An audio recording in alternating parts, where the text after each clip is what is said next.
ये बोसीदा हो गया, चंदा करो और इसको दोबारा से तामीर करेंगे। सबने चंदा किया दोबारा से काबा को तामीर करने के लिए। नबी की उम्र पाक उस वक्त 25 साल है। 25 साल। अभी ऐलान नबूवत में 15 साल बाकी। जवानी का आलम है, शबाब का आलम है। चंदा इकट्ठा करके काबे की तामीर शुरू हो गई। ये काबे की 8वीं तामीर थी। कितनी? इससे पहले 7 मरतबा काबा तामीर हो चुका है।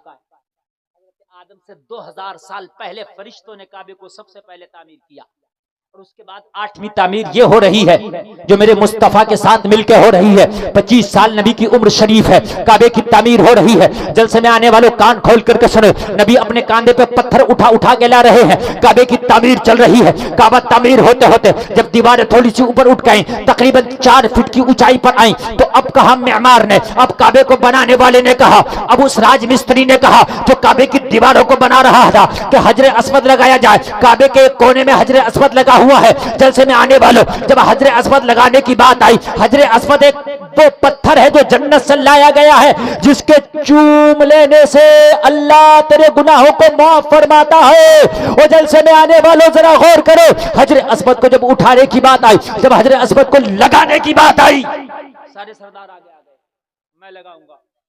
एक बोला मैं लगाऊंगा, क्योंकि सबको पता था ये हजरे अस्वद जन्नती पत्थर है। सबको पता था ये मुबारक पत्थर है, जो इसे अपने हाथ से उठा के काबे की दीवार में लगाएगा, लोग उसकी पूरी जिंदगी उसका हाथ चूमा करेंगे। ये वो हाथ है जिन हाथों से पत्थर लगाया गया जन्नत का। अच्छा एक बात बताऊं, मक्का के काफिर भी जानते थे ये काबा मुबारक है, और वो जानते थे ये पत्थर भी मुबारक है। बात समझ में आ रही है कि नहीं? जानते थे, तभी तो अपने झूठे खुदाओं को वहां लाकर रखा था मुबारक घर समझ के। काबा में सब आगे आ गए, मैं लगाऊंगा, मैं लगाऊंगा। मैं तलवारें निकल आई। क्यों लगाएगा? क्योंकि मक्का में जहालत भी कूट कूट के भरी थी मक्का के लोगों में। तलवारें निकल आई, जंग शुरू होने वाली है। कोई न लगाने तैयार है न किसी से लगवाने। आपने भी देखा होगा, अभी कोरोना आया था कुछ साल पहले, एक गाइडलाइन जारी की गई थी कि 5 लोग सिर्फ मस्जिद में नमाज पढ़ेंगे। तो मैंने देखा जो कभी नमाज पढ़ने नहीं जाता वो भी लड़ रहा था, मैं भी पढ़ूंगा इन 5 लोगों में। हर आदमी आगे आगे बोल रहा मैं जरूर पढ़ूंगा इन 5 लोगों।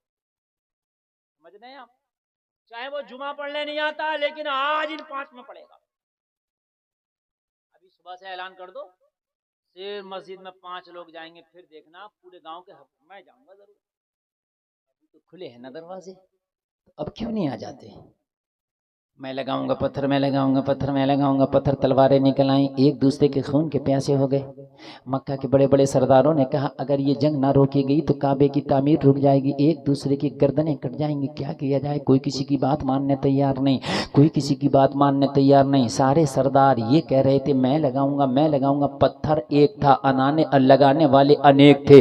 जब कोई किसी की बात मानने तैयार ना हुआ तो मक्का के लोग इकट्ठा होके जनाब अबू तालिब के पास पहुंचे और अबू तालिब के पास जाके बोले अबू तालिब, काबे की तामीर रुक चुकी है, तलवारें निकल चुकी है, सब लोग दावेदार है पत्थर मैं लगाऊंगा, मैं लगाऊंगा। कोई किसी की मानने तैयार नहीं। अबू तालिब ने कहा फिर किस लिए आए हो?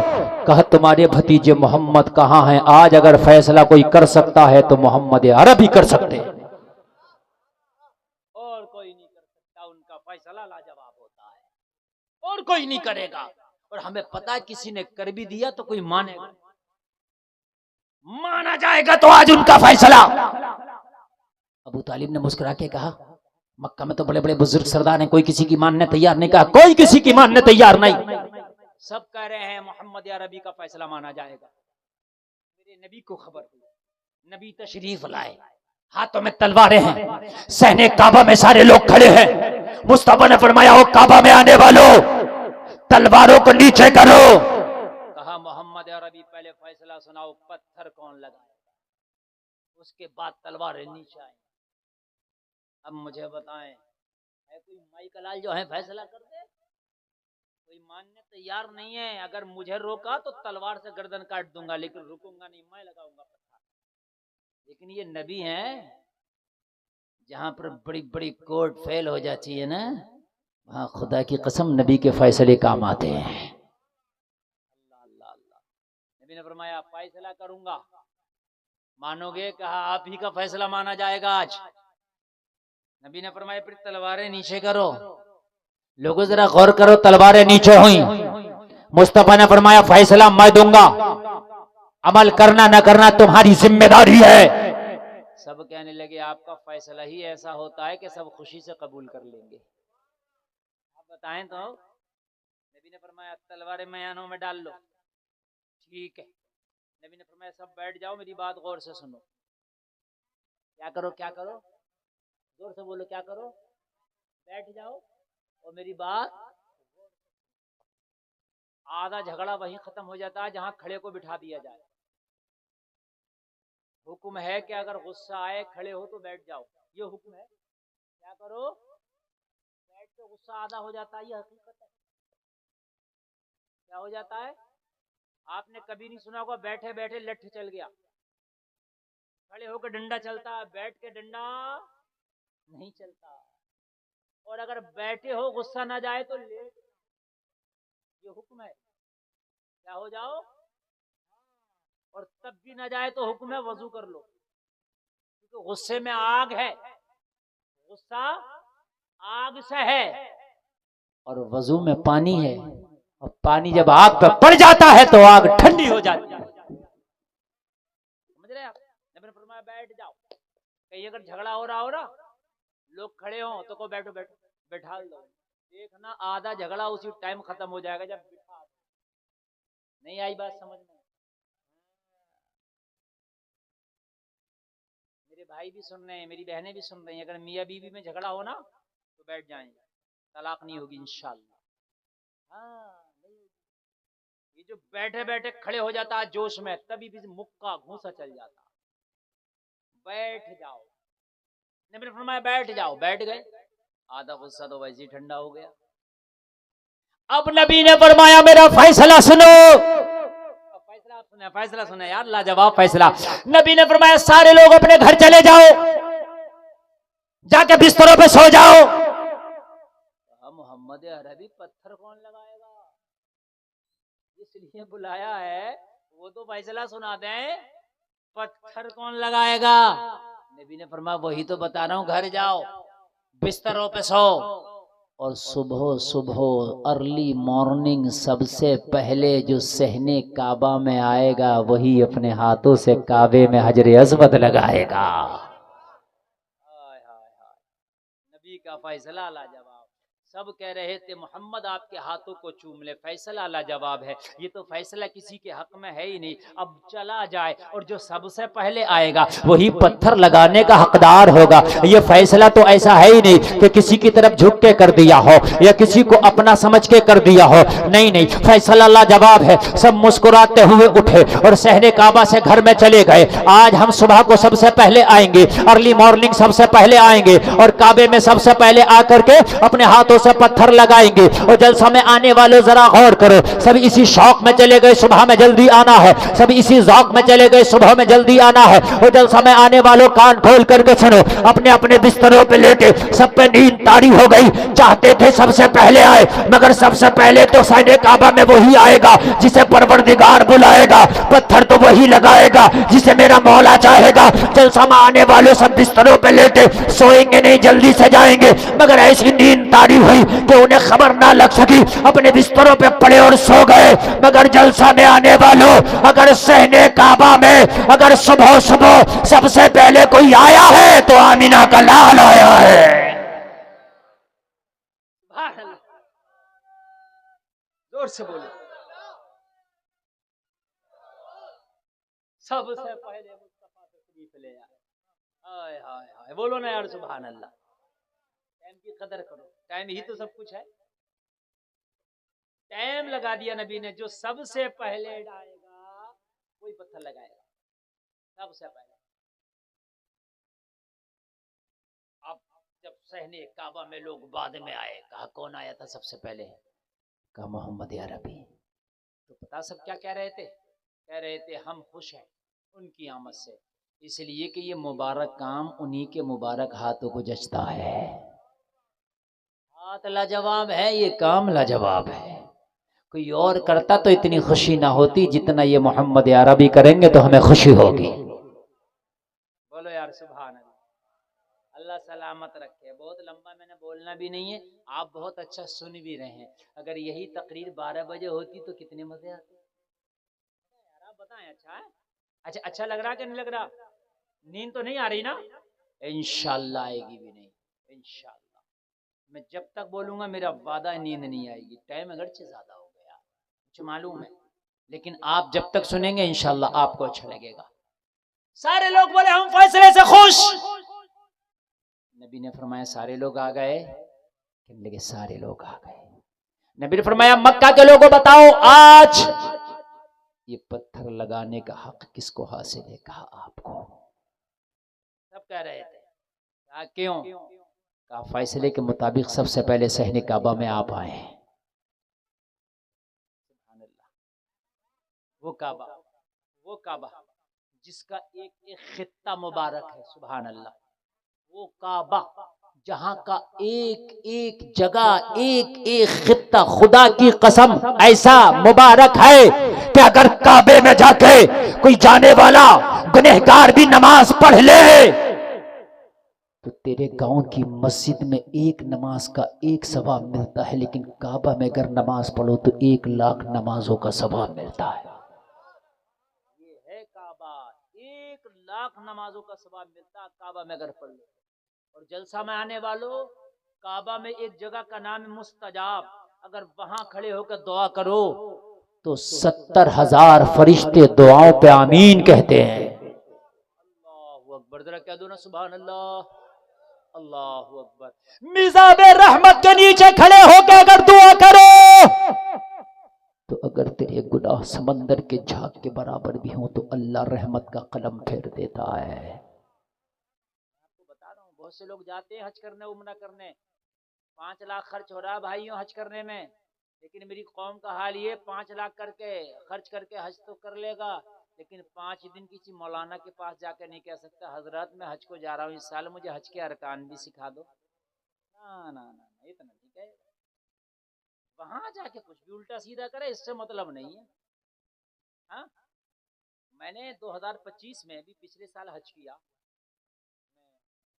आपको खास तवज्जो चाहूंगा, मैंने जो देखा, मिंबर रसूल पे बोल रहा हूँ, मुझे ऐसा लगता है तकरीबन 60 से 70% लोगों का हज ही कबूल नहीं। सही बता रहा हूँ। क्यों? उन्हें पता ही नहीं है यार, उन्हें पता ही नहीं है यार।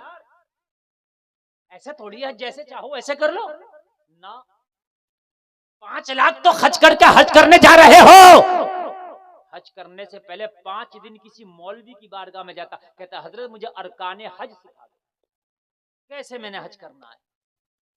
बाज को तो एहराम तक बांधना नहीं आता, कहाँ ये कांधा खोलना है, कहाँ ये खांदा नहीं खोलना है, पता ही नहीं है। खोल लिया तो खुले ही पूरे तबाह, नहीं खोला तो जहां खोलना था वहां भी नहीं खोला।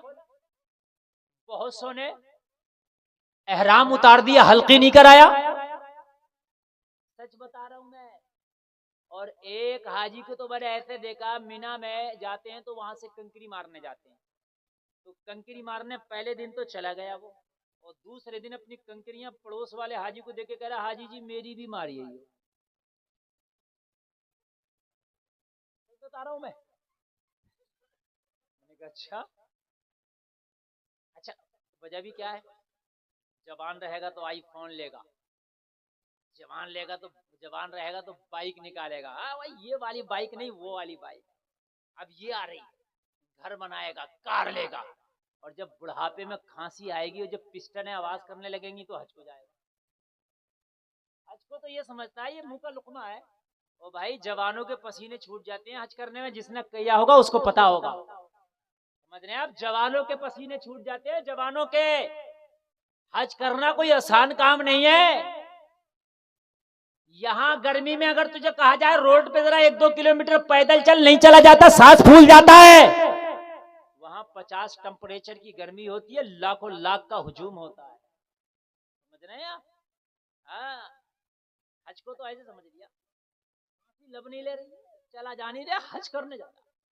और जवानी में आईफोन खरीद रहा था, जवानी में बाइक खरीद रहा था। समझ रहे हैं आप? नौजवानों में हाथ जोड़ के अर्ज करता हूँ, अल्लाह ने पैसा दिया तो 1 साल मोबाइल ना बदलो, बाइक ना बदलो, मदीना शरीफ देख लो। हाय हाय, और ये दुआ करो, दिखा दे या इलाही वो मदीना कैसी बस्ती है जहां पर रात दिन मौला तेरी रहमत बरसती है। और जब मदीने जाना, गुंबदे खजरा पे तेरी नजर पड़ जाए तो वहीं हाथ बांध के खड़े हो जाना और कहना आला हजरत की जबान में, मैं मुजरिम हूँ आका, मुझे साथ ले लो कि रास्ते में है जा बजा थाने वाले। कहना यार अल्लाह की कसम तेरी किस्मत ना बदल जाए तो फिर क्या। बड़ा मजा आता है, जन्नत में जाके भी इतना अच्छा नहीं लगेगा जितना मदीने में जाके अच्छा लगता है। मेरी बात मान लेना यार, मेरी बात मान लेना यार। हाय हाय हाय, अल्लाह अल्लाह अल्लाह। मदीने में जन्नत है मगर जन्नत में मदीना नहीं। अल्लाह अल्लाह, बोलो ना यार सुभान अल्लाह, और जोर से बोलो जरा सुभान अल्लाह। हरा गुंबद जो देखोगे जमाना भूल जाओगे, अगर तैबा में जाओगे तो आना भूल जाओगे। नज़ाद आयत राव हुस्न पर चांद तारो तुम, रुखे अनवर के आगे जगमगाना भूल जाओगे। एक बात और बता दूं, शायद आपको हजम नहीं होगी मगर बताए दे रहा हूं, और कसम खा के बता रहा हूं, झूठे पर अल्लाह की 100 बार लानत। मैं गुंबद खजरा के सामने खड़ा था, कई सारे हाजी लोग मेरे साथ भी गए थे, वो भी खड़े थे। उनमें का एक पता मुझसे क्या पूछ रहा, कसम खा के बता रहा हूँ, कह रहा हजरत ये हरा वाला गुंबद किसका? कसम खुदा की, इससे बड़ी बात नहीं हो सकती यार। मुझे इतना जलाल आया, कसम से इतना गुस्सा लगी मुझे, इसको एक तमाचा खींचूंगा। तू यहाँ आया क्या करना है? तुझे ये पता नहीं है गुंबद खजरा किसका है? ये हाल है यहाँ से इंडिया से जाने वाले हाजी। ठीक है, गई 70 साल का होगा, नमाज पढ़ रहा है तो सजदे में पैर दोनों उठा लिए। उसको पता नहीं उंगलियों का पेट कितना लगेगा, वजू कैसे होगा, क्योंकि उसे टाइम ही कहाँ है भाई। वो तो जुमा के दिन भी जब आता है जब खुतबा निकल जाता है, तो कहाँ टाइम है। जलसे में तो जब आता है जब जलसे में चला जाएगा, कोई आलिम तकरीर शुरू करेगा चला जाएगा। बता रहा हूँ हमारे जलसों के हाल भी है कि जलसा हुआ 1 बजे 11 बजे 12 बजे सही टाइम होता, नात खानी होती है। मैं नात खानी का मुखालिफ नहीं हूँ, नात खानी करना भी सवाब है, सुनना भी सवाब है, ठीक है, हर चीज की एक लिमिट है। और फिर ऐसे ऐसे चल रहा होता फर फर फर फर फर फर फर फर फर फर फर फर नात खानी में, और जब तकरीर करने मौलाना बैठे तो उठाए चप्पल निकल लिए। राइट सी बात। मेरे अजीज उलमा से कुर्बत हासिल करो, कुछ सीखने को मिलेगा। हज करो तो हज के मसाइल पहले सीख लो। तो बोला ये मेरी कंकरी भी माराना। मैंने कहा हाजी साहब आपने खुद ही मारना। बोले हजरत कल मारने के लिए गया था, जान निकलने फिर रही थी। मैंने कहा क्यों? अरे बोला हजरत इतनी भीड़ मेरी तो पसली दब गई, आज मेरे बस की बात नहीं। अच्छा, पहले दिन एक ही शैतान के कंकर लगता है और दूसरे और तीसरे दिन तीनों को लगता। कहने लगा हजरत एक में हालत खराब हो गई, आज 3 को मारना है, मेरे बस की बात नहीं, मार दो। तो मैंने कहा भाई तुम ही को मारना है, मसला ये है। कहने लगा हजरत कोई ना मार सके तो मैंने कहा हुक्म ये है कि उसका हाथ पकड़वा के मरवाया जाए। ऐसा नहीं किसी को दे दी। तो हमारी कौम ने एक जुमला याद कर लिया, अल्लाह सब कबूल करे। कोई मौलाना अगर कोई बात कह देना कि भाई ये काम ऐसा नहीं होगा, अल्लाह सब कबूल करेगा, तेरे बाप की हुकूमत अल्लाह सब कबूल करेगा? कैसे अल्लाह सब कबूल करेगा? अल्लाह सब कबूल नहीं करेगा। आप बेवजू नमाज पढ़ लो, कह दो अल्लाह सब कबूल करेगा, कैसे कबूल करेगा? आप नमाजी के आलम में नमाज पढ़ लो, आपको अल्लाह सब कबूल कैसे करेगा? आज मेरी कौम को एक जुमला याद हो गया, उल्टा सीधा काम किया और क्या कहते अल्लाह सब कबूल करेगा। भाई नहीं करेगा। कहने लगे हजरत अल्लाह सब कबूल करेगा। तो मैंने कहा अल्लाह सब कबूल करेगा हाजी जी, तो फिर यहाँ आने की क्या जरूरत थी? इंडिया में कोई बड़ा सा पत्थर देख के वहीं पंखुड़ियां मार लेते हो, कहते अल्लाह सब कबूल करेगा। बात है कि नहीं यार? जब अल्लाह यहाँ की दे के कबूल कर लेगा तो वहां नहीं कर सकता? और जलसा में आने वालों, जिंदगी में जो काम करो पहले सीख लो। शादी हो तो निकाह के मसाइल सीखो। हाँ, बीवी के साथ कैसे रखना चाहिए, मुस्तफा को पढ़ो, नबी कैसे अज़वाज मुतहरात के साथ जिंदगी गुजारे, पढ़ो। इंशाअल्लाह तलाक नहीं, इंशाअल्लाह। बात तो तलाक दे के जब पता चलता तलाक हो गई तो कहता मैंने तो गुस्से में कहा था। तो मैंने कहा प्यार में कौन तलाक देता है? ये जुमला जरूर बोलेगा हजरत वो तो गुस्से में दे दिया था। अरे भाई प्यार में कौन देता, सब तो गुस्से में ही देता तलाक। बात है कि नहीं है? प्यार में कौन देता तलाक, सब तो गुस्से में देता है। हमेशा याद रखना, जब तक नबी की सीरत को पढ़ेंगे नहीं, आपको सही जिंदगी गुजारने का सलीका आएगा ही नहीं। अल्लाह, जाएं आप हज करने के लिए, अल्लाह करे तो जाएं। तो अरकान हज जरूर सीख लेना, फिर इंशाअल्लाह हज करने का मजा भी आएगा। अल्लाह ऐसे कर देगा जैसे आज ही माँ के पेट से जन्म लिया है।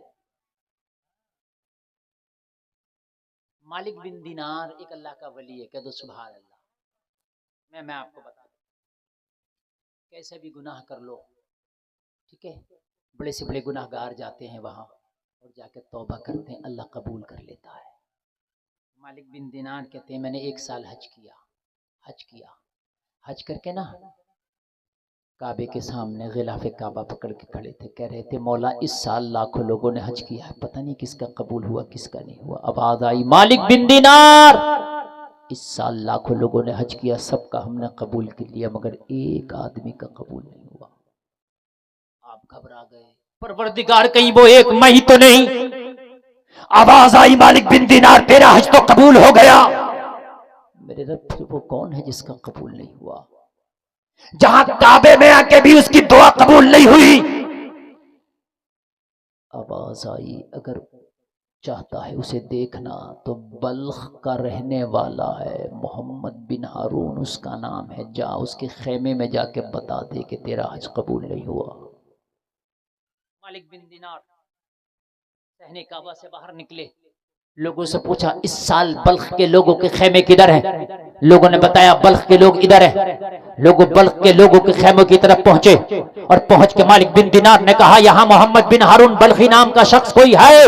लोगों ने इशारा करके बताया वो सामने खेमा उसी का लगा है।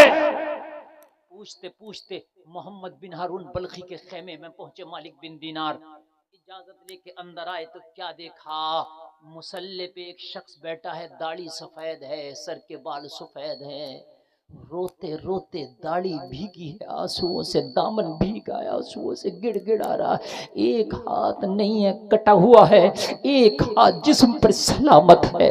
मालिक बिन दिनार उसके पास आए और पास आके पूछा क्या मोहम्मद बिन हारून बल्खी तुम्हारा ही नाम है? इसने रोते रोते जवाब दिया हाँ, मुझे बदनसीब को मोहम्मद बिन हारून बल्खी कहते हैं। अल्लाहू अकबर, इतना कहना था, मोहम्मद बिन हारून बल्खी ने कहा यही बताने आए हो ना कि मेरा हज कबूल नहीं हुआ?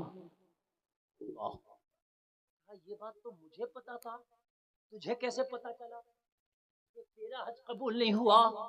मोहम्मद बिन हारून बल्खी ने बताया असल में 40 साल से लगातार मैं हज करने आता हूँ, हर साल हज करता हूँ, पैदल हज करने आता हूँ, लेकिन हर साल जब हज करके हज से फारिग होता हूँ ना तो कोई बताने वाला मुझे बता देता है, कोई अल्लाह का नेक बंदा आता है आके बता जाता है ओ मोहम्मद बिन हारून बल्खी तेरा हज इस साल कबूल नहीं हुआ।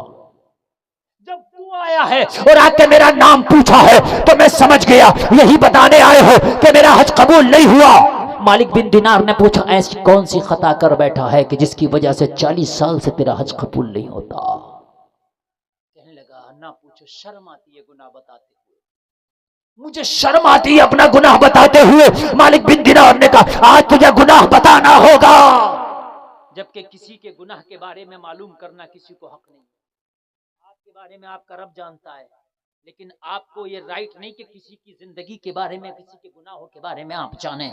लेकिन मालिक बिन दिनार कहते हैं वो कौन सा गुनाह है जो 40 साल से तू काबे का गिलाफ पकड़ के गिड़गिड़ा रहा, लेकिन अल्लाह तेरी तौबा कबूल नहीं करता। कौन सा खता तू कर बैठा, मुझे उस गुनाह का नाम तो बता, ताकि मैं चीख चीख के लोगों से बाजारों में कहूं, मैं चीख चीख कर रास्ते और चौराहों पे कहूं, ओ लोगों ये गुनाह भूले से भी ना करना। किसी ने 40 साल हज किया था, लेकिन अल्लाह ने उसका हज कबूल नहीं किया। आने वालों कहीं ऐसा तो नहीं वो गुनाह तुम भी कर बैठे हो। अगर वो गुनाह भूले से भी हो गया तो मरने से पहले माफी कर लेना, तलाफी कर लेना, वगरना खुदा की कसम अगर काबे में भी नमाज पढ़ते हुए मर गए तो अल्लाह कबूल नहीं करेगा। जलसे में आने वालों बड़ा खतरनाक मरहले से मैं गुजर रहा हूँ। ज्यादा लंबी तकरीर मैंने करना नहीं, जितना करना था कर लिया। बस आखिरी जुमले हैं, जरा गौर से सुन ले। और जलसे में आने वाले जरा गौर से सुन ले। मालिक बिन दीनार ने कहा अपना गुनाह बता दे, ताकि मैं लोगों से चीख चीख के कहूं कि ओ लोगों ये गुनाह ना कर बैठना, ये गुनाह बहुत खतरनाक है। किसी ने 40 साल तक हज किया, मगर 40 साल में भी अल्लाह ने उसका हज कबूल नहीं किया। होगा यार, तेरा गौर तो करे कि हम तो नहीं कर बैठे वो गुनाह।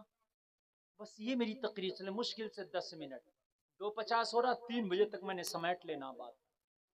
बस जरा सुन ले यार, कहीं वो गुनाह हम तो नहीं कर बैठे। टाइम रहते अगर वो गुनाह कर लिया है तो तलाफी कर ले, अगर वो गुनाह कर लिया है तो वक्त रहते उसकी माफी मांग ले।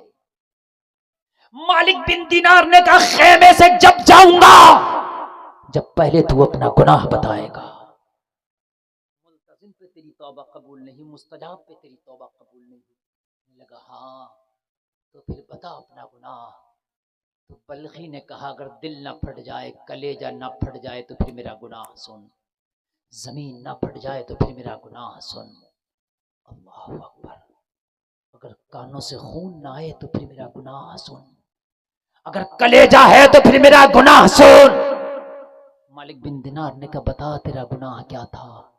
कहने लगा आज से 40 साल पहली बात है, मैं जवान हुआ करता था, आज तो बुढ़ापा आ गया, मेरी दाढ़ी के बाल सफ़ेद हैं, मेरे सर के बाल सफ़ेद हैं, बुढ़ापे की वजह से मेरी कमर झुक गई है। मगर उन दिनों की बात मैं बता रहा हूँ जब मैं जवान हुआ करता था। कभी मेरे ऊपर बहारें हुआ करती थी, कभी मेरे ऊपर शबाब हुआ करता था। फिर क्या हुआ, कहने लगा मेरी दोस्ती कुछ ऐसे लोगों से हो गई जो शराबी थे, शराबियों में मेरा उठना बैठना हो गया। सोहबत का असर तो आता ही है, मैं शराबियों में उठते बैठने लगा, उठते बैठते मैंने शराब पीना भी शुरू कर दिया। लोगों जरा गौर करो, गौर करो, इसलिए सोहबतें भी अच्छी अख्तियार करो। अगर अच्छे लोगों के साथ बैठोगे तो इंशाअल्लाह अच्छाई पैदा हो जाएगी, और अगर बुरे लोगों की सोहबत अख्तियार करोगे तो धीरे धीरे सही लेकिन सोहबत बुरी आ जाएगी। और जलसे में आने वालों कान खोल करके सुनना। कहने लगा धीरे धीरे शराब भी पीने लगा। अब मेरा ये मामूल बन गया, लेट नाइट रोजाना घर जाना, आधी रात को घर जाना। मेरी एक बूढ़ी माँ थी, बूढ़ी माँ थी, मैं रात को जब लेट घर जाता वो सोती नहीं जागती रहती थी, सोचती थी मेरा बेटा भूखा आ रहा होगा और मुझे खाना गरम बना के खिलाती थी। लोगों ये माँ का प्यार है जो कभी धुंधला नहीं होता, माँ का प्यार है जो कभी कम नहीं होता। कहने लगा मैं लेट जाता, मैं आधी रात को जाता, मगर माँ सोती नहीं थी, माँ जागती रहती थी, मेरा लाल आ रहा होगा, मुझे गरम खाना बना के खिलाती। रोजाना मना करती मेरे लाल इतनी देर रात ना आया कर, बुढ़ापा है मैं जाग नहीं पाती हूँ, सर्दी की रातों में मुझे बड़ी तकलीफ होती है जागने में। कहने लगा सुन मालिक बिन दिनार, एक रात ऐसा हुआ मैंने बहुत ज्यादा शराब पी लिया और बहुत ज्यादा लेट भी हो गया। आधी रात गुजरी थी, सन्नाटा छाया हुआ था, लोग अपने बिस्तरों पे सोए हुए थे, रूह का आलम था। ऐसे आलम में मैं अपने दरवाजे पे आया, मेरी बूढ़ी माँ सर्दी की रात में ठिठर रही थी, मगर मेरे इंतजार में बैठी थी मेरा लाल आ रहा होगा। मेरी माँ ने तंदूर जला के रखा था, गर्म रोटी बना के खिलाऊंगी। कहने लगा ऐसा आलम था कि मैं डगमगाते हुए कदमों से अपनी चौखट पर कदम रखा, मैं जगमगाते हुए वजूद के साथ अपने घर में आया। मेरी माँ ने जब दरवाजा खोला, मेरी माँ मेरे करीब आई, मेरी शराब की बू मेरी माँ की मुंह तक गई। जब मेरी माँ ने शराब की बू को सूंघा, मेरी माँ को गुस्सा आ गया, मेरी माँ को जलाल आ गया। मेरी माँ ने मुझे डांटना शुरू कर दिया, मैं तुझसे मना करती हूँ बल्खी तू शराब ना पिया कर, ओ बल्खी मना करती हूँ तू लेट नाइट ना आया कर, लेकिन मेरी बात मानता नहीं, तू मेरी बात को सुनता नहीं। मेरी माँ ने जब मुझे ताना दिया तो कहने लगा माँ के जुमले नश्तर की तरह मेरे दिल में चुभने लगे, मुझे गुस्सा आ गया, मैंने बूढ़ी माँ को धक्का दिया, जलते हुए तंदूर में मेरी माँ गिर गई। माँ चलते हुए तंदूर में गिरी, आग लग गई माँ में। मैं शराब के नशे में मदहोश था। माँ की चीखें निकली। पड़ोस के लोग जब तक आए, जब तक मेरी माँ जल चुकी थी, माँ झुलस चुकी थी। लोगों ने मुझे पकड़ के कमरे में बंद कर दिया। मैं बेहोश हो गया।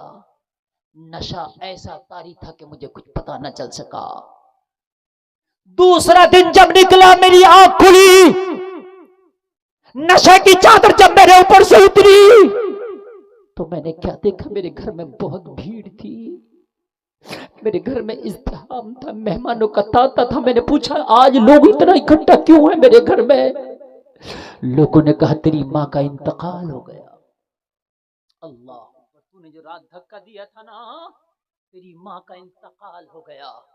कहने लगा, मैंने अपने बाल नोचना शुरू कर दिए, जमीन पर सर पटकना शुरू कर दिया। हाँ, ये मुझसे क्या हो गया? हाँ, मेरे दामन पर माँ के कत्ल का दाग लग गया। ओ लोगों, माँ का चेहरा तो दिखा दो। लोगों ने कहा, होश में आने में देर हो गई, माँ का दफन हो चुका है। माँ का दफन हो चुका है। नौजवानों, अगर ये बूढ़े शजर जिंदा हैं, अगर बूढ़े माँ बाप जिंदा हैं, खुदा की कसम इन्हें राजी कर ले, वरना दीवारों में काबे की अगर सर भी मारेगा तो अल्लाह तेरी तौबा कबूल नहीं करेगा। ये नाराज हो गए अगर तुझसे चले गए तो। बड़ी बात बता रहा हूं, अगर ये नाराज होकर चले गए, काबे की दीवारों में सर मारना, लेकिन अल्लाह कबूल नहीं करेगा। कहने लगा, हाय मैं क्या करता। मैं घर के अंदर गया, मैंने तलवार निकाली, उस हाथ को काट डाला जिस हाथ से मां को धक्का दिया था। लेकिन हाथ काट के भी गुनाह की तलाफी ना हो सकी। मैं उलमा की बारगाह में गया, दिल को सुकून ना था। उलमा ने कहा, गुनाह इतना बड़ा है, हाथ काटने से इसका बदला नहीं होता। मैंने कहा, मैं क्या करूं? मुझे ये लोगों ने बताया, मशवरा दिया, तेरा गुनाह बड़ा है, तू एक काम कर, जो दुआ कहीं कबूल नहीं होती वो काबे की दीवार से लग के अगर दुआ की जाए तो कबूल हो जाती है। जो तौबा कहीं कबूल नहीं होती, जब हाजी लोग हज करते हैं 9 तारीख में, जब हज में अब मैदान अरफात में जाके हाजी गिड़गिड़ा के दुआ करता है, जहां मेरे नबी ने आधा आधा पौन पौन घंटा अपनी ऊँटनी से टेक लगा के, किस्वा से टेक लगा के मेरे नबी ने जहां दुआएं की हैं, जहां पर जबले रहमत है, जहां पर हजरत आदम की तौबा कबूल हुई, जब उस जगह चले जा, हज कर ले और मैदान अरफात में दुआ करना। हो सकता है अल्लाह तेरी तौबा कबूल कर ले। मुज़दलिफा में जाना, रात गुजारना, जहां पर हाजी लोग रात गुजारते हैं, सारे गुनाह अल्लाह माफ फरमा देता है। हो सकता है मुज़दलिफा में जाकर तौबा करे, अल्लाह तेरी तौबा कबूल कर ले। मुल्तजिम पे तौबा करना, हो सकता है अल्लाह तौबा कबूल कर ले। मुस्तजाब पे जाकर दुआएं करना, हो सकता है अल्लाह तौबा कबूल कर ले। कहने लगा, मैंने हज किया, हज करके जैसे ही फारिग हुआ, अल्लाह की तरफ से पैगाम आया, एक अल्लाह का वली आके मुझे बता गया, तेरा हज कबूल नहीं। 40 साल हो गया लगातार मुझे हज करते हुए, हर साल कोई आके बता जाता है। इस साल भी आज तू आया और तूने आके मुझे बता दिया कि तेरा हज कबूल नहीं हुआ। अगर वालिदैन जिंदा है ना तो इन्हें राजी करो, अगर ये मर गए हैं, इंतकाल कर गए हैं ना वालिदैन, तो इनके क़राबतदारों से मोहब्बत करो, इनके रिश्तेदारों से मोहब्बत करो, इनके जो अइज़्ज़ा अक़रबा हैं इनसे मोहब्बत करो। और अगर वालिदैन इंतकाल कर गए तो अपनी बहनों से मोहब्बत करो। अगर तू चाहता है तेरे वालिदैन की रूह कब्र में तुझसे खुश हो जाए तो अपनी बहनों से कभी मुंह ना मोड़ना, बहनों को राजी रखना, तेरे वालिदैन की रूहें तुझसे राजी हो जाएंगी। मेरे करीम मुस्तफ़ा ने कहा, सहने काबा में आके बस आखिरी बात सुने, मक्का वालों, आज पत्थर कौन लगाएगा? आपका हक है, सबसे पहले आप आए। नबी ने क्या फैसला किया? तो जो सबसे पहले आएगा वो पत्थर लगाएगा। याद है? याद है? भूले तो नहीं है ना? कौन लगाएगा पत्थर? आप लगाएंगे। नबी ने फरमाया, मोहम्मद का दामन इतना तंग नहीं कि एक ख्वाहिश किसी की ना आ सके।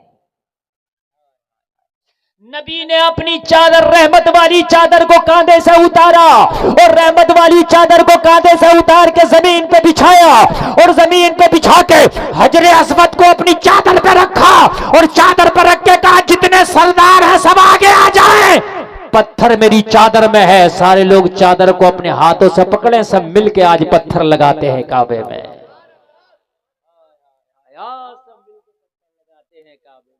आज मेरे नबी के साथ सारे लोग मिलके पत्थर लगा रहे हैं और सब कह रहे हैं मोहम्मद लाजवाब है।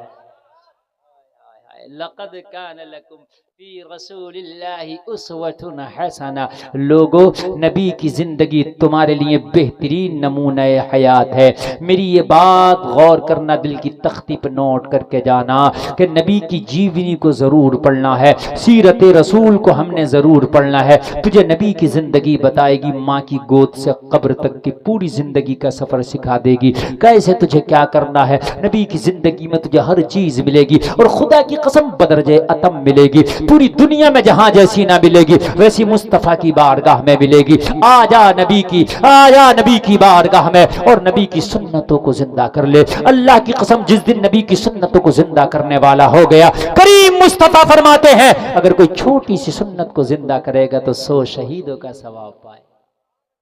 हुजूर परवश रहमतुल्लाह ताला अलैह की बारगाह में आके जलसा सुनने वालों, अल्लाह आपका आना कबूल फरमाए। मेरे बोलने में कोई खता हुई मेरा मौला माफ फरमाए। सबको तबाहो बर्बाद करने में खुद लग गया, दूसरी कौमों को छोड़ दें यार, हमें टाइम नहीं है।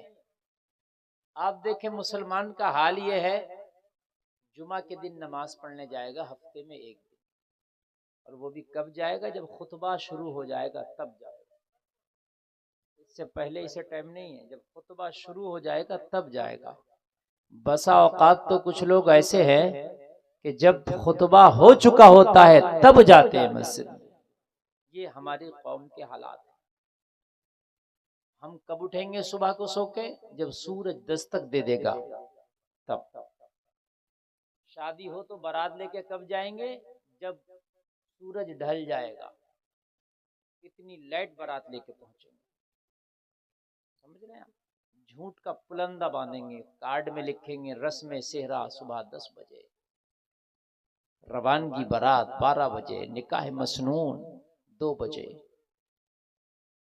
वापसी बारात शाम 4 बजे। वो 4 बजे बारात लेके जा रहा होता है, झूठ का पुलंदा बांधेगा।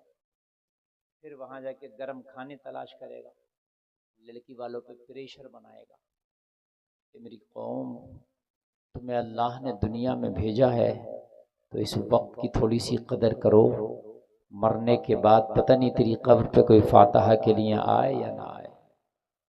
ओ भाई, इतना भोंडा तुम मैक बजा रहे हो, जितना तुमने सिस्टम लगा रखा ना, इस सिस्टम में एक 5,000 रुपए का कल इतना बड़ा डब्बा खरीद कर लाया हूँ, इससे खूबसूरत आवाज निकाल रहा हूँ। ऐसा भोंडा बजा रहे हो तुम, आवाज के कानों में अजीब लग रहा है।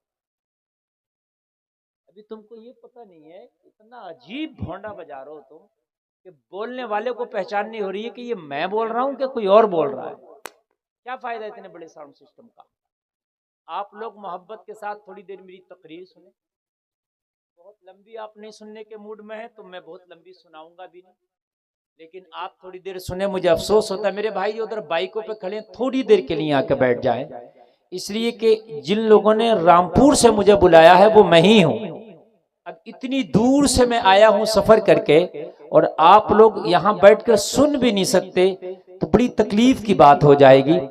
जो मेरे भाई इधर उधर है ना, वो थोड़ी देर के लिए सिमट के आ जाएं और ये सोच के आ जाएं, या रसूल अल्लाह, मैं आपकी महफिल में आ रहा हूं, आना मेरा काम है और मेरी बिगड़ी बनाना तेरा काम है। तो करे खा के गिरना मेरा काम है, हर कदम पे उठाना तेरा काम है। तो वक्त की कदर कीजिए मेरे अजीज। ये जो अल्लाह ने वक्त तुम्हें दिया ना जिंदगी का, ये इतना कीमती है कि जब मौत आएगी, आप ये चाहें कि हम पूरी दुनिया बदले में दे दें और एक सांस ज्यादा ले लें, तो ये वक्त इतना लिमिटेड है तेरा, और इतना कंफर्म कर दिया तेरे वक्त को अल्लाह ने कि अगर पूरी दुनिया का बदला भी तू कर देगा तो अल्लाह की कसम एक सांस ज्यादा नहीं ले सकता। वलन युअख्खिरुल्लाहु नफ्सन इज़ा जाअ अजलुहा। अल्लाह ने फरमाया जब मौत आएगी तो कोई भी एक सांस की मोहलत नहीं पा सकता, एक सांस नहीं। और हम कैसे अपना वक्त गुजार रहे हैं, तबाह बर्बाद कर रहे हैं, मोबाइलों में, चौराहों पर, दोस्तों में, रातों रात। तुझे पता नहीं है जब ये वक्त तेरे पास से जाएगा, पूरी दुनिया भी अगर बदला कर दे तो एक सांस नहीं ले सकता। हमने अपने वक्त को बहुत ज्यादा बर्बाद किया, जबकि ये वो कौम है कि सबसे ज्यादा अगर कीमती किसी ने वक्त की अहमियत बताई है तो वो मेरे मजहब इस्लाम ने बताई है। हमारा मजहब वो मजहब है कि जिसमें सिर्फ वक्त ही की अहमियत, सारा काम टाइम टेबल के मुताबिक, सारा काम वक्त के मुताबिक, बगैर वक्त के हमारे यहां कुछ नहीं। और हमारी ही कौम है जो वक्त को सबसे ज्यादा बर्बाद कर रही है, हमारी कौम। दिन लहव में खोना तुझे, शब सुबह तक सोना तुझे, शर्मे नबी खौफ खुदा ये भी नहीं वो भी नहीं। हम तो दिन भर लहव लईब में गुजार देते हैं और सुबह तक खूब लेट सोते रहते हैं। ना अल्लाह का खौफ है, न मुस्तफ़ा की शर्म और हया है। आइए मैं तकरीर शुरू कर रहा हूं और मेरी तकरीर थोड़ा समझने से ताल्लुक रखती है, समझ रहे हैं? थोड़ा सा समझिएगा, थोड़ा सा। आप अपनी मजहब को देखें, इन्ना सलाता कानत अलल मुमिनीन किताबम मौकूता। अल्लाह ने फरमाया कि बेशक मोमिनीन पर अल्लाह ने नमाजों को उनके वक्तों पर फर्ज किया। वक्त पर ऐसे नहीं कभी भी पढ़ लो ना, वक्त पर। फजर में फजर, जोहर में जोहर, असर में असर, मगरिब में मगरिब, इशा में इशा। बोलो वक्त का ख्याल रखा कि नहीं रखा? परवरदिगार ने रखा कि नहीं रखा? वो रब हो के वक्त का, वो रब हो के वक्त की रियायत कर रहा है, तू उसका बंदा हो के वक्त का ख्याल ले। गौर करें, हज साल में एक बार, उसका भी एक खास महीना, उस महीने में भी खास दिन। ऐसा नहीं है जब चाहो जब हज कर लो। काबा वही है, सफा मरवा वही है, वो जो 3 पत्थर खड़े हैं जिनको हम शैतान के नाम से याद करते वो वही है, अरफात भी वही, मुज़दलिफा भी वहां है। लेकिन साल में एक बार अय्याम मखसूसा में हज होगा, उसके बाद नहीं। मैंने कहा परवरदिगार जब सारी चीज मौजूद है तो अगर ये अरकान में बाद में कर लूं तो क्या मेरा हज अदा नहीं होगा? जवाब मिला गुलफाम नहीं। मैंने कहा क्यों? कहा वक्त नहीं है। वक्त नहीं है, बाकी सब कुछ वही है। मैदान अरफात वहां से गायब नहीं होता, वही है। जबल रहमत वही है, मुज़दलिफा वही है। शयातीन जिनको कंकरियां मारते हैं वो तीनों मुजस्समे वही खड़े हैं। काबा वही, सफा मरवा वही, लेकिन हज नहीं होगा। बताएं आप हो जाएगा? जोर से बोले नहीं होगा। मैंने कहा परवरदिगार क्यों नहीं? माबूद भी वही, बंदा भी वही, सारे अरकान भी वही, फिर क्यों नहीं? जवाब मिला गुलफाम वक्त नहीं है। क्या मजहब है यार तेरा? हाय हाय, बोलो ना सुभान अल्लाह। क्या मजहब है तेरा यार? टाइम नहीं, हज का मौसम नहीं है, मौसम आएगा तब होगा। हाय हाय, जरा कह दो सुभान अल्लाह। मैंने कहा परवरदिगार जो रमजान का तूने 30 या 29 रोजा फर्ज किया, तेरे लिए रखना है, मुझे को रखना है, पूरे साल में पूरा कर लूं तो वो सवाब मिलेगा। कहा पूरी जिंदगी भी रखो तो रमजान के एक रोजे का सवाब नहीं मिल सकता। जो रमजान शरीफ का एक रोजा आप चाहो उसके बदले में 1000 साल तक रोजा रखूं मैं, और रमजान शरीफ का जो एक रोजा मैं छोड़ दूं, उस रोजे का बदला हो जाए 1000 रोजा रख के। जवाब मिला गुलफाम 1000 नहीं 1,00,000 रोजा रख ले, मगर रमजान के महीने का अगर एक भी रोजा छोड़ दिया तो वो उसका सवाब नहीं मिल सकता, उसका बदला नहीं हो सकता। मैंने कहा परवरदिगार क्यों? तेरे लिए रखने वाला बंदा भी वही, तू माबूद भी वही, वजह क्या है? कहा गुलफाम सब कुछ वही है मगर वक्त नहीं है। रखोगे ना, वक्त रमजान का होना चाहिए, रमजान का होना चाहिए, वक्त नहीं है। हम हैं तो वक्त की कीमत नहीं जानी हमने। ये कौम है कि आज हमें टाइम का ही पता नहीं। हमें वालिदैन की कदर कब आती है पता है? जब आती है जब वो चले जाते हैं, जब आती है जब वो चले जाते हैं। मैंने खुद देखा, अब्बू का इंतकाल हो गया, अम्मी का इंतकाल हो गया, उसकी फातिहा में कम से कम 10 से 15 तरह का फल होता है। मैं सच बता रहा हूँ, हलवा भी, बिरयानी भी, कोरमा भी, सारे फ्रूट्स। काश जब तेरी माँ जिंदा थी ये फ्रूट्स अगर उस वक्त खिलाया होता तो अब इकट्ठा करने से ज्यादा बेहतर था। माँ जिंदा थी ना तब तू पूछता नहीं था ओ माँ तुझे क्या जरूरत है, ओ माँ तुझे क्या चाहिए, तब तुझे पता भी नहीं था। काश उस वक्त ये फ्रूट्स तूने खिलाया होता तो ज्यादा बेहतर था। वो जलसे में आने वालों वक्त की कदर करो। अगर माँ बाप जिंदा है उनकी कदर कर ले। अल्लाह की कसम खा के कहता हूँ, अगर वालिदैन ने दुआ कर दी तो उनकी दुआ तेरे हक में ऐसे कबूल होगी, मुस्तफा फरमाते जैसे मुझ मोहम्मद की दुआ मेरी उम्मत के हक में कबूल होती है। उनके मरने के बाद फिर हमें बड़ा प्यार आता है। काश ये प्यार जिंदगी में आना चाहिए। वक्त रहते लोगों हर चीज की कदर करो। अगर वक्त निकल गया तो फिर तेरे हाथ में कुछ नहीं रहेगा। तेरे हाथ में सब कुछ है जब जब तेरे पास वक्त है। और लोगों तेरा पूरा मजहब वक्त से ताल्लुक रखता है। मालूम है नबी दुनिया में तशरीफ लाए, कुरान अल्लाह ने अभी नहीं भेजा। क्यों? कहा गुलफाम अभी वक्त नहीं है। जब मेरे नबी की उम्र पाक 40 साल होगी ना तो कुरान नाजिल करने का वक्त आएगा, मैं कुरान को नाजिल करूंगा। वक्त देखें, हाँ वक्त देखें, कदर करें। मेरा पूरा मजहब वक्त से ताल्लुक रखता है। चांद दिखेगा रोजा रखा जाएगा, चांद दिखेगा तो अब कोई माई का लाल रोजा नहीं रख सकता, अब ईद होगी। क्यों? वक्त चला गया। बोलो है कि नहीं? ऐसा नहीं हम कभी भी कुछ भी कर ले, ऐसा हमारा है ही नहीं ना। सारी चीज लिमिटेड वक्त के मुताबिक अल्लाह ने रख दी, न घट सकती है न बढ़ सकती है, मुकम्मल तरीके से। अब आपको ये सीखना है और ये देखना है कि हमें किस तरीके से करना है। तो आए मैं आपको बताता हूं। वक्त रहते सीख लें। अभी वक्त है, आपके पास जवानी है, आपके पास ताकत है, होश है, ये मौका है। जब ये चला गया तो फिर आप कुछ नहीं कर सकते। अब सुने आप, अल्लाह ने फरमाया लोगों तुम दुनिया में आए हो, जिंदगी गुजारोगे, खाओगे पियोगे उठोगे बैठोगे बात करोगे तिजारत करोगे। इन सारी चीजों में अगर चाहते हो कि सबसे बेस्ट तरीके से जिंदगी गुजारें तो आइडियल मोहम्मदुर रसूलुल्लाह को बना लेना। इसको बना लेना, मोहम्मदुर रसूलुल्लाह को आइडियल बना लेना।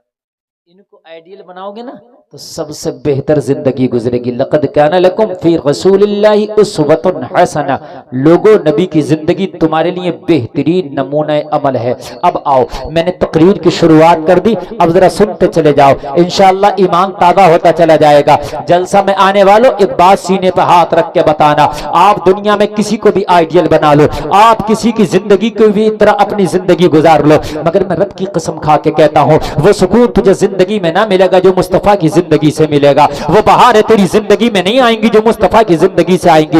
इसलिए मैं कहता हूं कि पूरी दुनिया कितना भी बढ़ जाए, कितना भी आगे बढ़ जाए, चांद पे पहुंच जाए, जमीनों के मादनियात निकाल ले, समंदरों में रास्ते बना ले, मगर जलसे में आने वालों जहां पर दुनिया की तरक्की खत्म होती है वहां से मदीने वाले मुस्तफा की शुरू होती है। दुनिया कितनी भी बढ़ जाए, कहाँ हैं आप बॉलीवुड हॉलीवुड, आप किस किस की पैरवी कर रहे हैं, किस किस के पीछे भाग रहे हैं। एक परवश शाह के जलसे में आने वालों, इनके उर्स में आने वालों, कान खोल करके सुनो, पूरी दुनिया कितनी भी तरक्की कर जाए मेरे नबी के थूक का मुकाबला नहीं कर सकती। बड़ी बात बोल दी यार मैंने, बड़ी बात बोल दी यार मैंने, बहुत बड़ा जुमला बोल दिया। ये नबी के थूक का मुकाबला नहीं कर सकती, बल्कि थूक शरीफ कही, बड़ा जुमला है। और कोई कह सकता है भाई थूक की बात कर रहे हो आप इस तरक्की याफ्ता जमाने में, कहां लोग चांद पर पहुंच गए, कहां लोगों ने 1 घंटे में हजारों किलोमीटर चलने वाला मिसाइल बना लिया। आप अभी वही बात करते हैं थूक की। मैंने कहा हां, पूरी दुनिया की तरक्कियां जहां खत्म होती हैं वहां से मुस्तफा की शुरुआत होती है।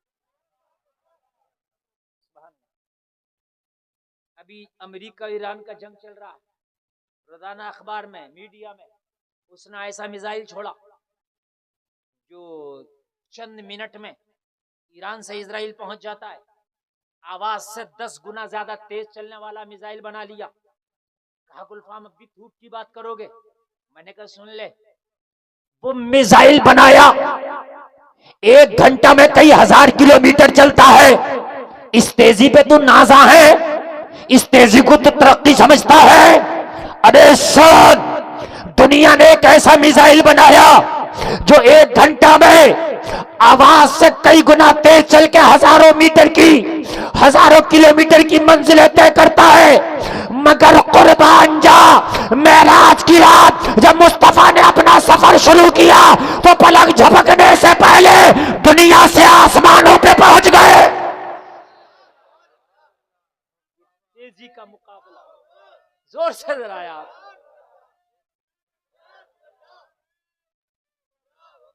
देखो अब तकरीर शुरू हो गई और उठना भी कोई मत। और मेरा वादा है कि आप जितनी देर सुनेंगे आपको बहुत मजा आएगा। हाँ, मैं भाई कोई ऐसा वैसा खतीब नहीं हूँ। उर्से आला हजरत में लाखों लाख का मजमा होता है और वहां भी जब बोलता हूँ ना तो वहां लिमिटेड टाइम होता है, फिर भी कहते हैं और बोले। आप बताएं बोले कि छोड़ें? बोले ना। हाँ, आप टेंशन ना लीजिए, आप मेरी सेहत ना देखिएगा, अभी बोलूंगा मैं। हाँ, कभी सुना आमिर रजा साहब ने किस मौलाना को बुला लिया यार? हाँ, मैं इंशाल्लाह बोलूंगा, आपको मजा आएगा, आप कहेंगे यार वाकई मजा आ गया। दुनिया का तैयारा, जहाज चलते हैं तो इनकी तेजी आवाजों से नापी जाती है, मगर मुस्तफा का जब सफर शुरू हुआ ना तो पलक झपकने से पहले बैतुल मुकद्दस से आसमानों में थे। ना इतनी तेजी, पूरी दुनिया आजिज है, हैरान है, पूरी दुनिया मुकाबला नहीं कर सकती। बोलो कर सकती है भाइयों? नहीं कर सकती ना। आ जाए। मैं यही तकरीर कर रहा था, एक पढ़े लिखे नौजवान ने मुझे बाद में सवाल किया, हजरत आपने बहुत बड़ा जुमला बोला कि पूरी दुनिया नबी के थूक का मुकाबला नहीं कर सकती। मैंने हाँ, बेंगलोर की सरजमीन पर मेरी तकरीर हो रही थी, कहने लगे हजरत आप कैसी बात कर रहे हैं, सैटेलाइट सिस्टम पहुंच गया है खला में, हजरत समंदरों में रास्ते बना लिए गए, हजरत आज नेट के जरिए पूरी दुनिया की खबर रखी जा रही है, आप कहां हैं? मैंने कहा हाँ, दुनिया इतनी तरक्की करके भी नबी का मुकाबला थूक शरीफ का नहीं कर लेगे, कैसे? मैंने कहा इजाजत है बता दूं? मैंने कहा सुन, मैंने कहा बेंगलोर वालों ये बताओ पानी कहां से पीते हो? बोले पानी टैंक में आता है भर के और स्टॉक करते हैं और उसको पीते। मैंने कहा हमारे यूपी में ऐसे नहीं पीते। आप यूपी में रहते हैं ना? बोले आप कैसे पीते हैं? मैंने कहा हम नल लगाते हैं और चलाते हैं, निकालते हैं, पीते हैं। अरे ऐसे होता है क्या? नहीं होता है, ज्यादातर तो ऐसे ही है। अच्छा अगर टोंटी से भी है तो हर घर में समरसेबिल और बोर है, वो निकलता है टैंक में स्टोर होता है और उसी से आता है। बेंगलोर वालों तुम क्या करते हो? कहने लगे हमारा तो पानी आता है टैंक में और वो स्टोर किया जाता है, बोर नहीं है हमारे यहाँ। मैंने कहा क्यों? कहने लगे पहले तो जल्दी पानी निकलता नहीं, निकल जाए तो खारा होता है, मीठा। मेरी बात गलत तो नहीं है? आप इधर जाएं, हैदराबाद जाएं, बेंगलोर जाएं, तमिलनाडु जाएं, चेन्नई जाएं, कर्नाटका जाएं, अरे दिल्ली चले जाएं यार, हर जगह का पानी मीठा नहीं, खारा,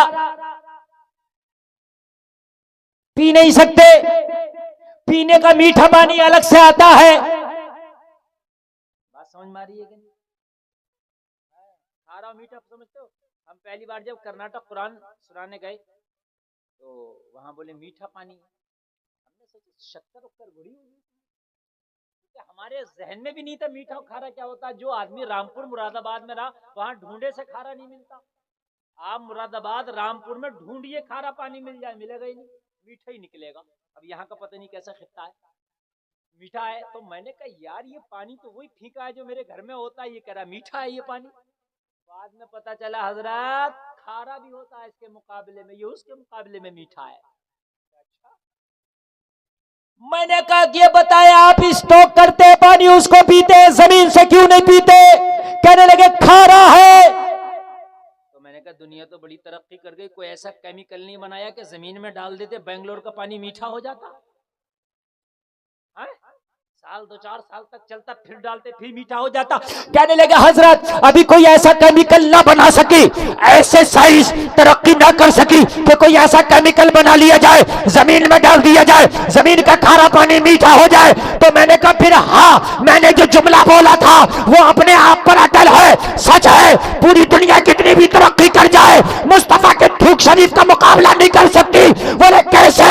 मैंने कहा तेरी दुनिया ने अभी ऐसा केमिकल ना बनाया जो जमीन का पानी मीठा कर दे, मगर सुन मेरे नबी की हदीस, मेरे नबी ने खारा कुएं में अपना थूक डाला था तो खारा कुएं का पानी मीठा हो गया था। आला हजरत कहते हैं कौन देता है देने को मुंह चाहिए, देने वाला है सच्चा। और जोर से बोलो, देने वाला है सच्चा हमारा नबी। कहाँ हो दुनिया वालों? इस दुनिया के पीछे भाग रहे हो जिसको खाने का सलीका नहीं, ओढ़ने का सलीका नहीं, पहनने का सलीका नहीं, बैठने का सलीका नहीं, सोने का जागने का सलीका नहीं। अगर है तो बताएं। जितने भी हीरो है ना, सबसे पूछो सुरमा कैसे लगाएं, अगर बता दे तो। नबी की जिंदगी से पूछ, नबी की जिंदगी बताएगी। पहले दाहिनी आंख में लगा, फिर बाई आंख में लगा।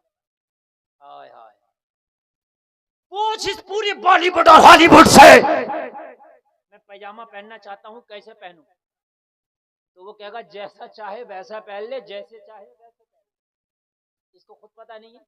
पूछ मुस्तफा की जिंदगी से, मुस्तफा की जिंदगी फरमाएगी बैठ पैजामा पहनने की। यार बता है कहीं ऐसा? तो दुनिया के पीछे भाग रहा जिनको खाने के सलीके नहीं, जिन्हें उठने बैठने के सलीके नहीं, यार उसके पीछे भाग रहा। वो कहता है दुनिया का फैशन, दुनिया का फैशन। अरे दुनिया का फैशन नहीं, दुनिया का पगलापन है ये। खुदा की कसम खा के कहता हूँ, जो तरीका मुस्तफा ने बता दिया कल भी लाजवाब था और आज भी लाजवाब है। यार सुभान अल्लाह। और दुनिया की आज तरक्की याफ्ता लोग तरक्की करने के बाद जब तरक्की के आखिरी मीनारे पे पहुंचे ना, तो वहां जाके देखा यार ये तो सुन्नत रसूल है। सुभान अल्लाह। मैं एक डॉक्टर के पास गया दिल्ली में, फीस है 2000 रुपए। 1 मिनट देखता और कितने पैसे ले लेता? जोर से बोले, गैस्ट्रो स्पेशलिस्ट, स्पेशल लीवर और तुम्हारे के पेनक्रियास और फलाना और ये सब इसका डॉक्टर। इस पे चले भैया टोपी वालों, बड़ी गलत बात। एक मौलवी इतनी गए रात में बोल रहा है और बड़े दिल से बोल रहा है, और आप उठेंगे तो तकलीफ नहीं होगी? तकलीफ होगी, ऐसा लगेगा कलेजे पे पैर रख के जा रहे हो आप। हाँ, मैंने देखा यार इतना महंगा डॉक्टर, इसका 1 मिनट 2000 तो काबिल होगा। मैंने देखा, वो देख रहा था, तो पानी जो पी रहा था मिट्टी का गिलास था। हर चीज को नोट करना चाहिए ना। मैंने कहा ये चाहे तो सोने के गिलास में पी लो। यार जो 1 लाख रुपए रोजाना पर डे कमाता हो तो क्या वो चाहे तो सोने के गिलास में नहीं पी सकता? अरे बोलो यार, मिट्टी के में, मिट्टी में। डॉक्टर साहब ये क्या है? बोले पीने का गिलास, पानी पीता हूँ। मैंने कहा सर आप चाहें तो कीमती गिलास में भी पी सकते हैं। बोले मौल साहब कीमती गिलास में वो बात नहीं जो इस मिट्टी में। मैंने क्या? बोले गैस को अगर मारना चाहते हो, खत्म करना चाहते हो, तो मिट्टी के बर्तनों में खाना पीना शुरू कर दो। एल्युमिनियम और ये जितना भी आपका स्टील है, ये जहर है, लो पॉइजन है, धीरे धीरे इंसान को घुनाता है। मैंने कहा ये आपने रिसर्च किया? बोले हाँ, आज साइंस की रिसर्च यहाँ आकर रुक गई है कि खाना और पीना मिट्टी के बर्तन में चाहिए। तो उसी वक्त मैंने मुस्कुरा के कहा, और डॉक्टर साहब अगर यही रिसर्च है तो दुनिया का सबसे बड़ा डॉक्टर आमिना का लाल है। कहने लगे कैसे? मैंने कहा तुमने आज रिसर्च किया, मिट्टी के बर्तन में खाना सेहत है। 1400 साल पहले मेरे नबी ने खा के बता दिया, मेरी सुन्नत है। सुन्नत है। पढ़े आप, नबी को पढ़े आप। मिट्टी के बर्तन में खाते थे। अगर चाहते नबी सोना चांदी के बर्तन में खा सकते थे। इन उलमा से पूछो, इसलिए कि नबी अगर हुक्म देते ना तो जमीन खजाने निकाल के नबी की बारगाह में पेश कर देती, मगर मिट्टी के बर्तन में खाना, मिट्टी के बर्तन में पीना क्यों? नबी को पता था लोग मुझे आइडियल बनाएंगे, और कुरान ने कह दिया मेरी जिंदगी तुम्हारे लिए बेहतरीन नमूने अमल है। अगर लोग मुझे आइडियल बनाए तो दुनिया के तरक्की याफ्ता लोग भी माथा पकड़ के बैठ जाएं। मोहम्मद रसूलुल्लाह का तरीका ही लाजवाब तरीका है, लाजवाब। और एक बात और बताऊं, अब तो हकीकत बात यह है, मैं पूरी इंडिया का सफर कर रहा हूँ, बड़े बड़े डॉक्टर अमीर लोगों को देख रहा हूँ, वो तरक्की करके जब आखिरी ऊंचाई पे पहुंचे तो वहां सुन्नत रसूल नजर आ रही है। हा? अभी मैं एक दुकान पे गया, मैंने आटा जानते गेहूं का, कौन सा चाहिए? अरे उनके वही गेहूं वाला। बोले अब तो हजरत बहुत तरह के आटे चल रहे हैं, जितने अमीर लोग हैं, बड़े लोग हैं, डॉक्टर लोग हैं, इंजीनियर, बड़े बड़े पैसे वाले, वो जौ का आटा खा रहे हैं। जौ का भी मौजूद था उसके पास, जौ। अब महंगा करके खा रहे हैं उसको। हाय हाय, मैं मुस्कुरा के बोला जौ का आटा मेरे नबी ने तनावुल फरमाया था, आज जौ आ गया ना।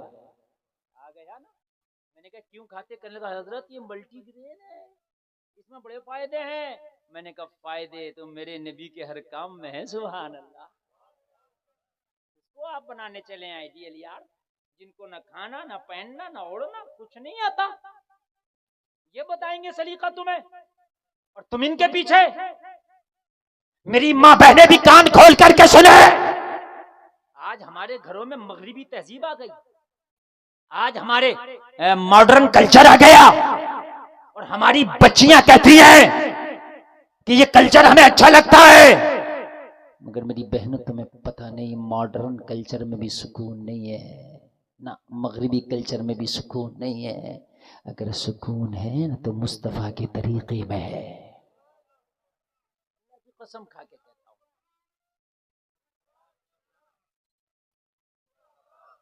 अब सुने जरा आप, अब जरा सुने आप, मैंने आपसे वादा किया अगर आपको अच्छा ना लगे ना तो आप आमिर रजा साहब को पकड़ लेना, कहना हजरत किस मौलवी को बुलाया था।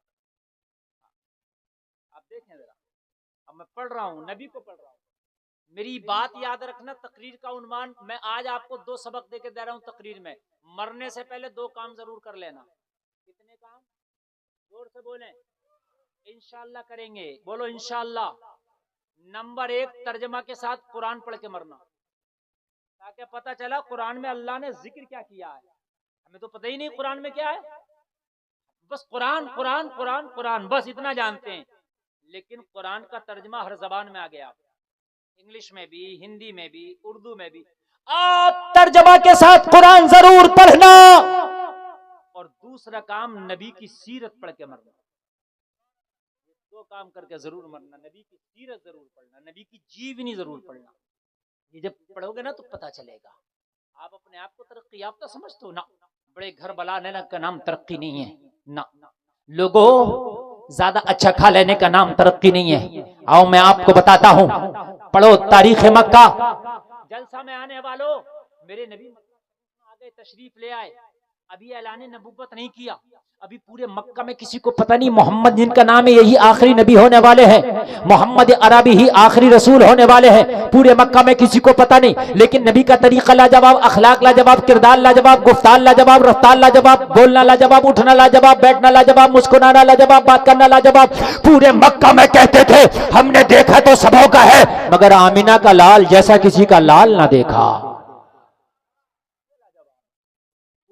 कहते थे मोहम्मद बोलते हैं तो सच बोलते हैं, तोलते हैं तो बराबर तोलते हैं, ये अमानत में खयानत नहीं करते, लोगों का दिल नहीं तोड़ते, ये गरीबों को गले लगाते हैं।